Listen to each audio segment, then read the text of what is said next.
सब रूप में विराजमान परम पूज्य स्वामी जी महाराज, पूज्य महाराज जी के चरणों में कोटि नमन प्रणाम करते हुए संस्था के सभी वरिष्ठ पदाधिकारी सदस्यगण, सभी जिम्मेदार सेवादार प्रेमियों को सादर जय।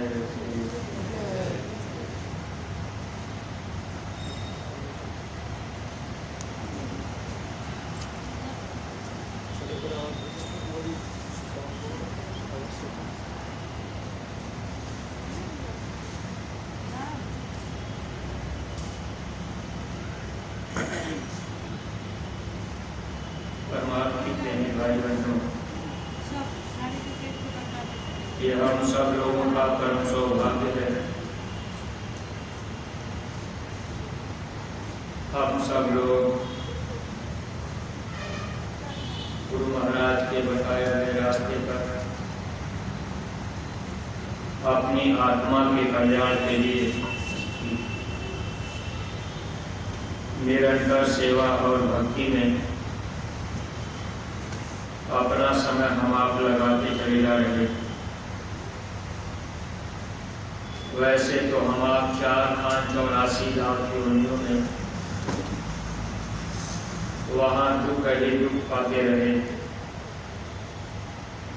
मनुष्य शरीर का मौका मिला, इसमें भी ये जीवन रोते रोते ही बीत जाता है। बच्चा माँ के गर्भ में जब आता है उस समय भी रोता है, गर्भ के बाहर आने के बाद भी उस समय भी रोता ही रहता है। अगर बच्चे को कोई तकलीफ हो गई,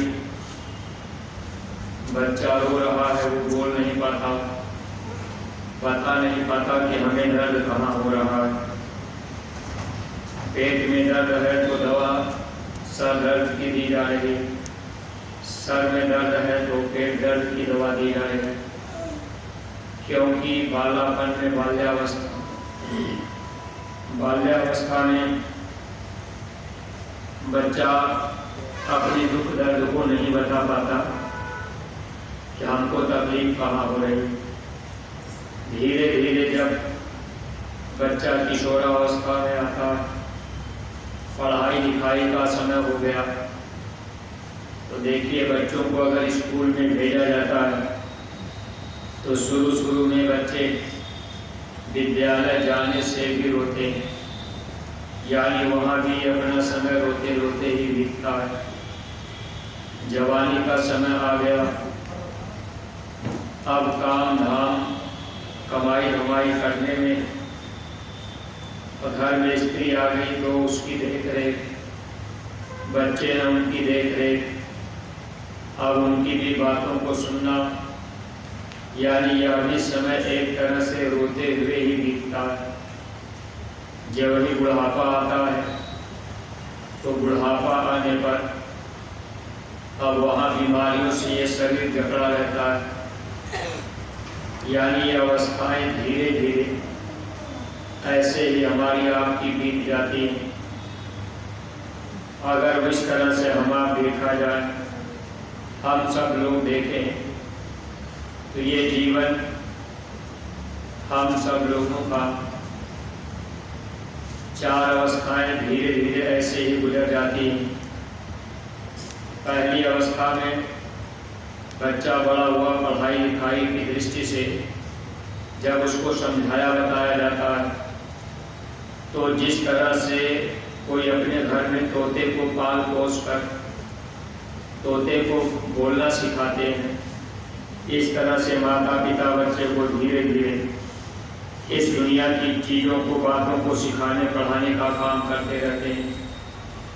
वैसे माँ के गर्भ में जब हम आप पड़े थे, रो रहे थे, तो उस समय हम लोगों ने प्रभु से वादा किया था कि हम बाहर जाएंगे तो भजन करेंगे, दुनिया का कोई काम नहीं करेंगे। लेकिन यहाँ जब माँ के गर्भ के बाहर हम आप होते हैं तो धीरे धीरे बच्चा जब बोलने लगता है तो माता पिता धीरे धीरे परिचय करा देते हैं। माँ परिचय कराती है बच्चे से, ये तुम्हारे पापा, ये दादा, ये मामा है, ये नाना, यानी जो नज़दीकी रिश्ता होता है। बच्चा आसानी से सरलता से बोल ले। वो माँ की जुबान जब जैसे खुलती है वैसे ही बच्चा देख करके प्रयास करता। अब धीरे धीरे फैलाव संसार में होने लगता है, क्योंकि उस समय माता पिता ये शिक्षा नहीं दे पाते कि बच्चे तुम उस प्रभु से भजन करने का वादा करके आए हो और ये शरीर आपको भजन के लिए मिला है।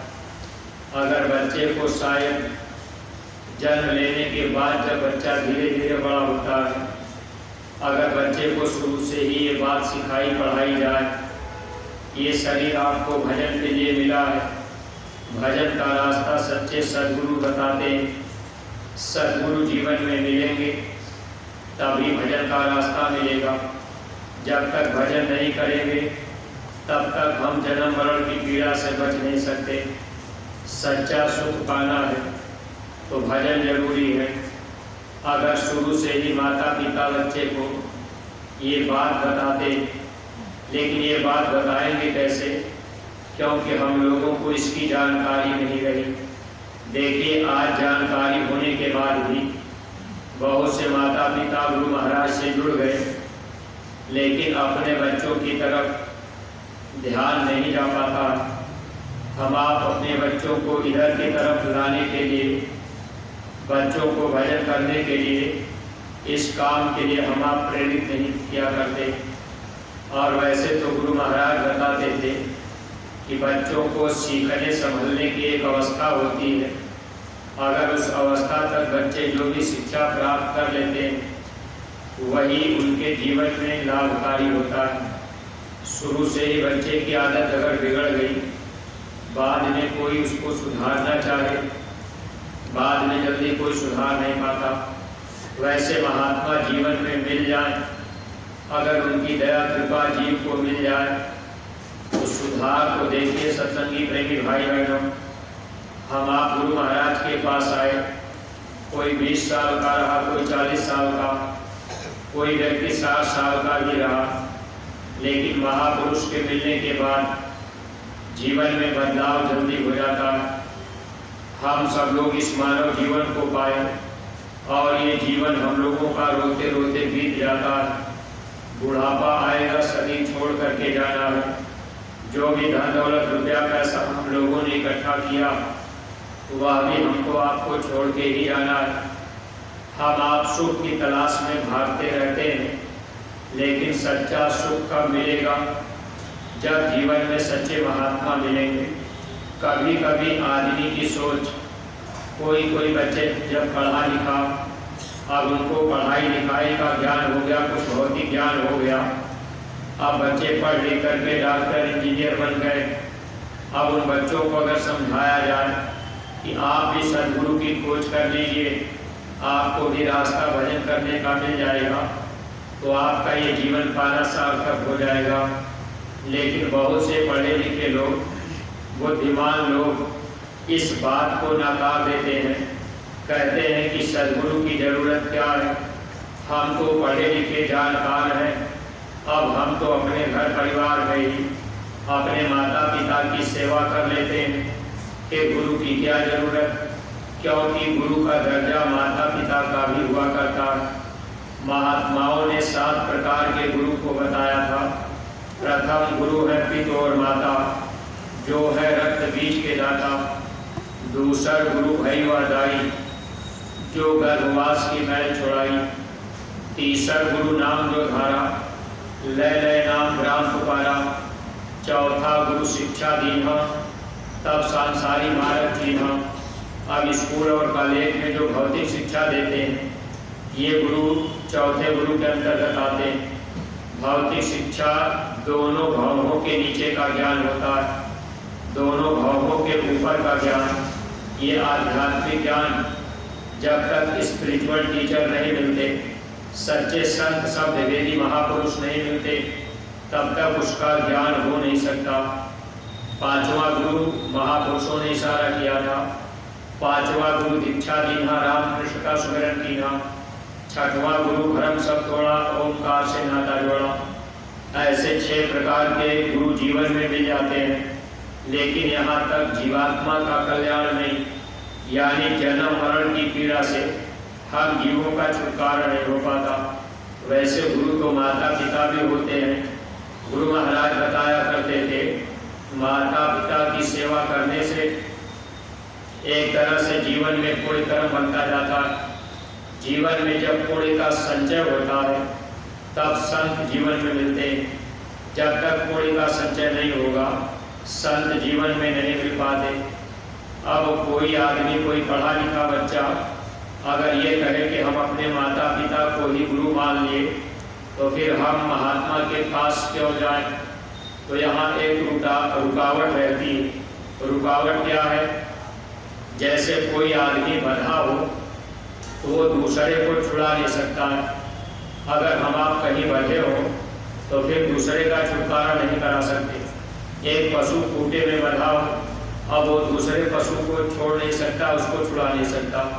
ऐसे ही मानव जीवन में जितने भी लोग हम आप आए, यहाँ हम आप कर्म की रस्सी में बंधे रहते हैं। मनुष्य कर्म की रस्सी में बंधा रहता है। अब कोई मनुष्य चाहे कि हम मनुष्य को छुड़ा दें तो ये असंभव है, क्योंकि हम आप कर्म के जाल में बंधे हुए हैं। तो इसीलिए मानव जीवन में ऐसे महापुरुष की जरूरत पड़ती है जो महापुरुष कर्मों के दायरे में बंधे नहीं होते। वो महापुरुष शब्द भेदी हुआ करते हैं। इसीलिए संतों ने लिखा कि 7वां सदगुरु शब्द रखावा, जहाँ तक जीव कहाँ पहुँचावा। ये जीवात्मा कहाँ से आई, इस काल माया के देश में कैसे फंस गई, इस जीव का छुटकारा कैसे होगा। महात्मा शब्द का भेद बताते हैं।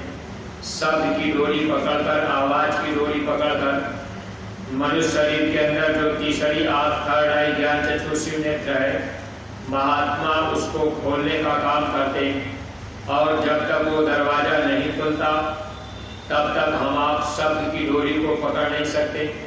इसलिए महापुरुष जब जीवन में शब्द भेदी मिलते हैं, अगर उनसे प्रेम हो जाए, उनकी बात को माना जाए, जो महात्मा कर्म के दायरे में बंधे नहीं है, वही महापुरुष हमको आपको छुड़ा सकते हैं।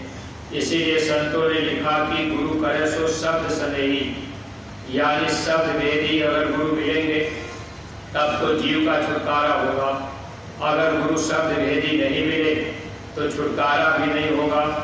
इसीलिए स्वामी जी महाराज हम सत्संगी प्रेमी भाई बहनों को बराबर ये बात बताया करते थे कि बच्चे आप जड़ क्रियाओं में फंसना नहीं। अगर आप जड़ क्रिया में फंस गए तो फिर आपका छुटकारा नहीं हो पाएगा। शब्द भेदी महापुरुष जब मिलेंगे, अब उनके मिलने पर जब हम आप ध्यान करेंगे तो उससे हमारा आपका छुटकारा होगा।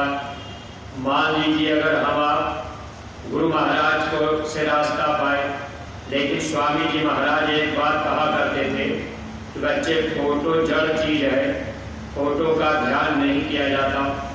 अब ये बात महापुरुष हम जीवों के हित के लिए समझाया करते हैं, लेकिन सत्संगी प्रेमी भाई बहनों, हम सब लोग भी धोखा खा जाते हैं।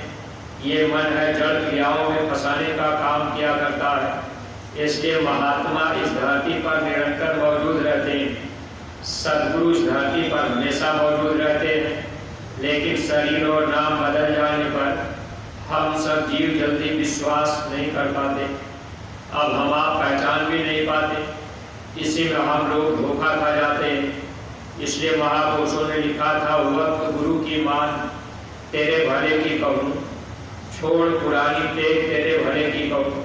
समय के सद्गुरु जब मिल जाते हैं तब जीव का छुटकारा होता है। देखिए देवी देवता भी ये भी कर्म के बंधन के अंतर्गत आते हैं। इसीलिए देवी देवता तरसते हैं कि हमको मानव शरीर मिल जाए तो हमारा छुटकारा हो जाए, हम जीवन में सद्गुरु को खोजेंगे। अब वो देवी देवता, मान लीजिए हम आप देवी देवता की पूजा पाठ में ही लगे, तो जब उनका छुटकारा नहीं हुआ तो हमारा आपका छुटकारा कैसे वो करा पाएंगे। इसलिए गीता और रामायण ये हमको आपको प्रमाण देती है कि हम आप शब्द भेदी सदगुरु की तलाश करें, जो सदगुरु हमको आपको रास्ता बता दे, शब्द का भेद बता दे, और हम आप उनके बताए रास्ते पर चलकर अंदर की क्रिया यानी सुमिरन, ध्यान और भजन करें। जब हम आप अंदर की क्रिया करेंगे और अंतर में चलने का प्रयास करेंगे, उसमें भी पूरा पूरा गुरु का सहारा हम जीवों को लेना पड़ेगा, क्योंकि बगैर गुरु के सहारे के कोई भी जीव इस संसार सागर से निकल नहीं सकता। परमार्थ के रास्ते पर एक भी कदम आगे बढ़ने में हमेशा गुरु के वचन और गुरु की सहारा हमको आपको जब मिलेगा तभी हम आप यहाँ से निकल पाएंगे। अगर कोई जीव चाहे कि हम अपने से निकल जाएंगे तो यहाँ हम आप धोखा खाते हैं, क्योंकि काल और माया ये बराबर हम जीवों को गिराने का काम किया करते हैं। इसलिए जब हम आप गुरु के भरोसे रहेंगे और बराबर उनसे प्रार्थना करते रहेंगे, बराबर हम आप अर्जी लगाएंगे, तब हम जीवों को दया मिलती है। अगर सुमिरन, ध्यान, भजन हम आप कर रहे और घाट पर बैठ करके दया नहीं मांगे तो हमको आपको पूरी दया नहीं मिल पाती। वैसे दया पाने के लिए हमेशा जब भी हम आप सुमिरन, ध्यान, भजन में बैठे, हम प्रेमी भाई बहनों को चाहिए अपने गुनाहों की माफ़ी हमेशा मांगे और गुरु से हम आप बराबर प्रार्थना करें कि हम इस तन से न सेवा कर पाते, न हम कुछ भक्ति कर पाते, न तो हम सुमिरन, ध्यान, भजन कर पाते। आप जो चाहे हमसे करा लें, आप ही के द्वारा सब कुछ होता है, क्योंकि आप सर्वसमर्थ हैं। गुरु जो चाहे सो करता है, यानी सब कुछ गुरु करते हैं। अब हम आपको निमित्त मात्र हैं, लेकिन साधन भजन करने में अगर किसी जीव के अंदर ये भाव पैदा हो गया कि भाई हम करते हैं, हम इतना समय देते, तब हमारा काम हुआ, वहाँ कहीं न कहीं जीव जाकर के गिर जाते हैं। इसलिए परमात्मा प्रेमी भाई बहनों, रोज रोज हम आप सुमिरन, ध्यान, भजन करें और दया की भीख घाट पर मांगे। जैसे दरवाजे पर कोई भिखारी अगर खड़ा हो गया और वो भिखारी अगर आवाज़ लगाता है, चिल्लाता है, बार बार कहता है, भैया कुछ दे दीजिए, बाबू कुछ दे दीजिए, अरे हमको भूख लगी है, प्यास लगी है, हमको आगे भी जाना है। अब जब कोई भिखारी दरवाजे पर आकर चुपचाप खड़ा हो जाए और एक बार वो आवाज़ लगा दे कि भिक्षा दे दीजिए, तो घर के अंदर रहने वाला व्यक्ति एक बार आवाज़ लगाने पर ज़्यादा ध्यान नहीं देगा, क्योंकि एक बार अगर कोई भिखारी दरवाजे पर खड़ा होकर आवाज़ मार दिया तो अंदर रहने वाला व्यक्ति सोचता है चलो हो सकता है रुकेगा रुकेगा नहीं, चला जाएगा, दूसरे दरवाजे पर चला जाएगा। अब एक बार में तो जल्दी कोई भीख दे नहीं पाता।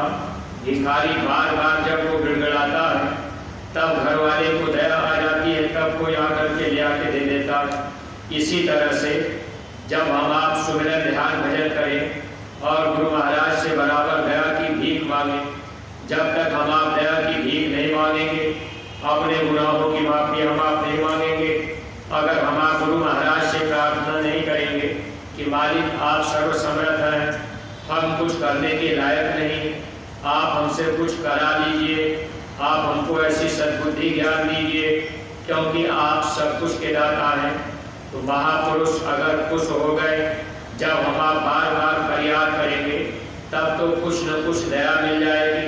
अब हम आप ये काम नहीं कर पाते, अब जल्दी जल्दी में हम आप आए, माला उठाए और सुमिरन शुरू कर दिए, दया की भीख हम आप मांग नहीं पाते और फिर जल्दी में बंद किए, फिर हम आप उठ गए, अपने गुनाहों की माफ़ी भी हम आप नहीं मांग पाते। इसलिए परमार्थी प्रेमी भाई बहनों, हम परमार्थी प्रेमियों के हित के लिए अब बराबर गुरु महाराज की ये बातें अगर हम आप उसको याद करते रहे, चलते रहे, तब तो ये जन्म जीवन सार्थक बन जाए। तो हमारा आपका ये परम सौभाग्य है कि हम लोगों को ऐसे समर्थ सद्गुरु मिल गए।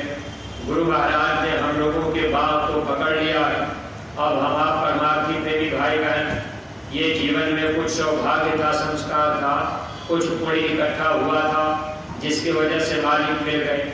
अगर हम आप इस बार नहीं चेत पाए, अगर हम आप नहीं जाग पाए, अगर हम आप जड़ क्रियाओं में फंसे रह गए, बाहर की क्रियाओं में उलझे रह गए, मन ने कहीं धोखा दिया कि चलो थोड़ा देवी देवता की भी पूजा पाठ करते चलेंगे, थोड़ा गुरु महाराज की भी पूजा पाठ करते चलेंगे, तो यही बात स्वामी जी महाराज कहा करते थे कि अगर दो नाव पर आप पैर रखोगे तो नाव, एक नाव उधर जाएगी, एक नाव उस तरफ जाएगी, फिर बीच में आप धोखा खा जाएंगे। इसलिए जब सद्गुरु जीवन में शब्द भेदी मिल जाए तो पूरा पूरा भरोसा और विश्वास करके शब्द भेदी महापुरुष के वचन को अगर हम आप माने और उनमें पूरा पूरा विश्वास करें, उनसे हमारा आपका प्रेम बढ़ता जाए, दर्शन करने का प्रेम बढ़े, यानी सद्गुरु को बार बार देखने का प्रेम बढ़े, उनके वचन वाणियों को सुनने का प्रेम बढ़े। अगर ऐसा प्रेम जैसे संसार में किसी से प्रेम होता है, देखिए उसकी आवाज़ सुनने के लिए भी हम आप व्यग्र हो जाते हैं, उसको देखने के लिए भी हम आप बड़े चिंतित रहते हैं कि भाई कब उनको हम देख लें। जैसे किसी पत्नी का लगाव पति से, तो पत्नी चाहती कि हम पति को कितनी जल्दी देखें, यानी ये प्रेम है। ऐसा ही प्रेम सद्गुरु से अगर जीव का हो जाए तो दर्शन के लिए भी बार बार मन उड़ेगा, और उनके वचन, जब भी सद्गुरु के जबान से कोई वचन निकलेगा तो हम आप उनके वचनों को बराबर ध्यान से सुनने का प्रयास करेंगे। अगर सद्गुरु से प्रेम नहीं होगा तो सद्गुरु के वचन को भी हम आप ध्यान से नहीं सुन पाते। जब सद्गुरु के वचन को ध्यान से नहीं सुनेंगे तो फिर हमको आपको दया नहीं मिल पाती। इसलिए परमार्थी प्रेमी भाई बहनों, महापुरुष जब मिल जाए, उनके सत्संग वचन अगर हम आप चेत करके सुने और हम आप बराबर वचनों को माने तो हम परमार्थी प्रेमियों को लाभ मिलता जाए।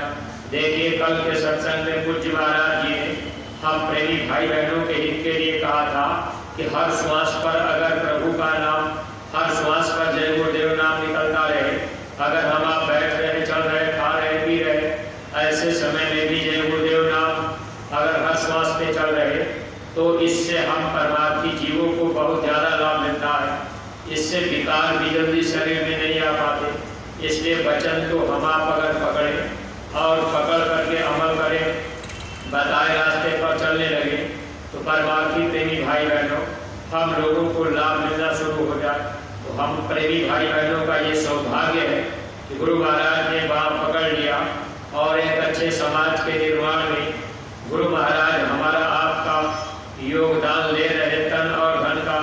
हम आप थोड़ा थोड़ा अपने अपने विचारों को बदल कर, जैसे गुरु महाराज चाह रहे, हम आप उनके बताए मार्ग पे चले। हमारे आपके विचारों को बदलते देखकर दुनिया के लोग, अगल बगल के लोग भी बदलेंगे। मान लीजिए हम आप गुरु महाराज से जुड़ गए, हम आप जैकेट पहन करके चलने लगे, अगल बगल के लोग जानने लगे कि भाई ये जय गुरुदेव के चेला है। देखिए गुरु महाराज ने अपने जीवन काल में गुरु महाराज के सफ़ेद कपड़े पर, उनकी दाढ़ी में कहीं कभी कोई दाग नहीं लगा पाया। गुरु महाराज बेदाग होके गए। अब हम आप परमार्थी प्रेमी भाई बहन, अगर मान लीजिए गुरु महाराज की वचन वाणी पर नहीं चल पाए, अगर हम लोगों के व्यवहारिक जीवन में बदलाव नहीं हो पाया, तो अगल बगल के लोग देख करके, हमारे आपके विचारों को देख करके नहीं बदलेंगे।